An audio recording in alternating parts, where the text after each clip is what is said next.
Okay, you know what I thought I would start with is a parable that I think some of you may have heard me use before. I've certainly written it several times. It may even be in my first book. I don't remember at this point.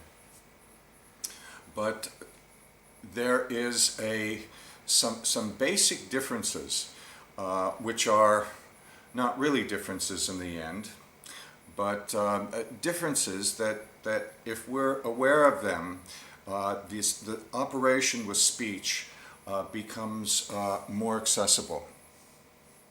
So it's the parable of Shiva, who for our purposes is the Lord of consciousness, and we can think of as pure, unmoving, unmanifested consciousness itself.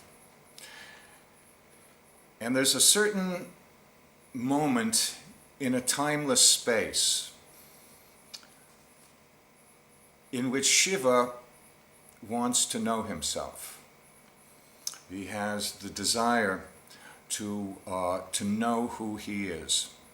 And so in this parable, what he does is he picks up a mirror and he looks at himself in the mirror, and in the mirror he sees Shakti, he sees Parvati, he sees the mother goddess, and he exclaims, "Ah." So what's happened here is that we have Shiva, the subject. And since Shiva wants to know himself, the only way you can know something is for that something to be the object of knowledge.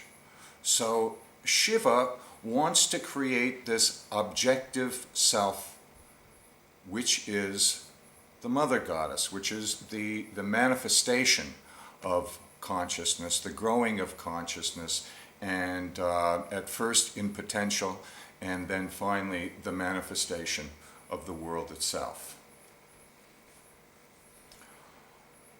This is going to be a kind of paradigm that is going to break down all the way through speech and all the way through the syllables.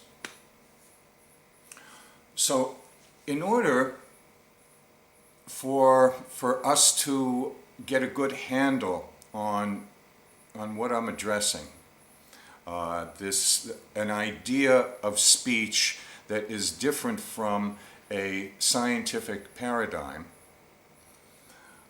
for a moment, I would like us to forget about how we think of letters and alphabets, sounds, and so forth, and think of our vocal apparatus, the way that we create speech, or the way that we not create speech, but the way that we manifest speech.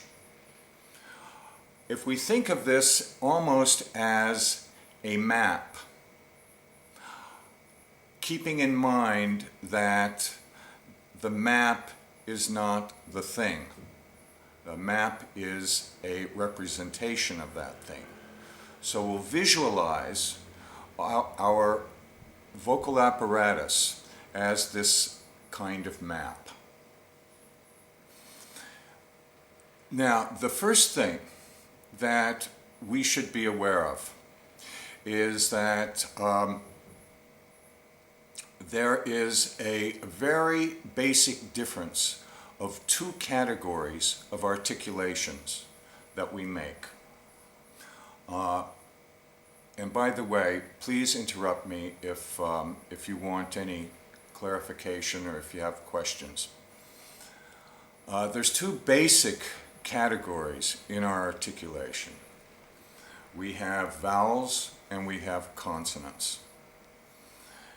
In traditional Indian phonetics, grammar, and speech, a consonant is described as something that is struck, but not just struck struck, very specifically struck, in a very specific place. This is a consonant. A vowel, on the other hand, is a svara in Sanskrit, which means to be sounded. Vowels are sounded. And vowels are very similar to Shiva as the subject. In other words, vowels really require consonants. Vowels can be sounded on their own, but vowels require consonants to manifest themselves, to expand themselves, to have a life, as it were. Consonants, on the other hand, which in Sanskrit is called a vyanjan. Vyanjan means manifesting. So consonants are basically impotent. They are nothing without a vowel. Now, the reason that I asked you to forget for the moment about letters and alphabets and so forth is because we think very often of letters and alphabets as in terms of the names of the letters, A, B, C, D, E, and so forth. In the Indian system, the names are the actual sounds.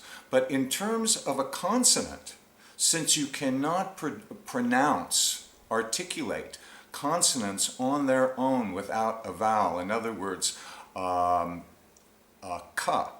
we know ka from the vowel a. That gives a definition to this ka sound that we can't make without a vowel. It's the vowel that becomes almost like the soul of that consonant. And for that reason, interestingly enough, the consonants are called yonis, Shakti yonis, because it's from these consonants that the world is going to manifest and expand. Is everybody with me so far? Yes? Okay.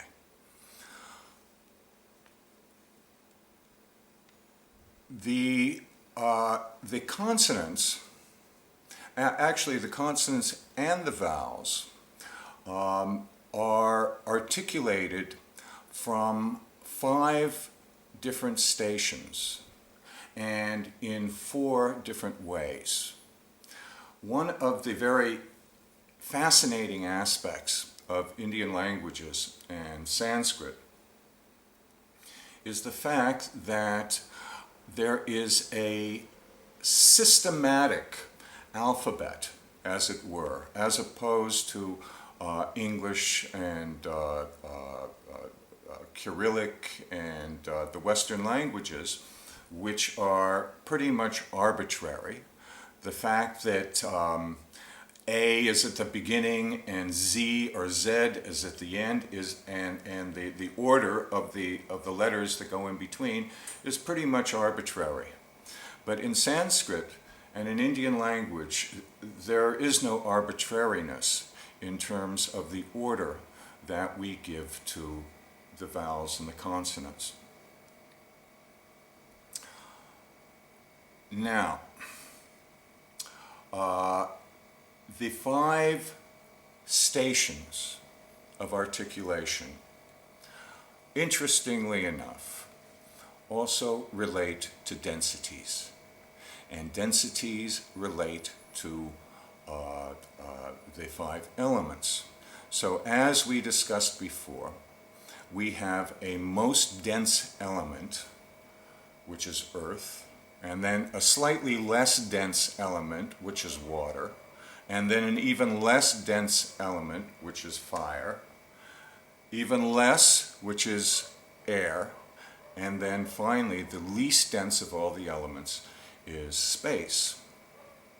And we find that we have the same thing, or we have an analogy of this in our speech.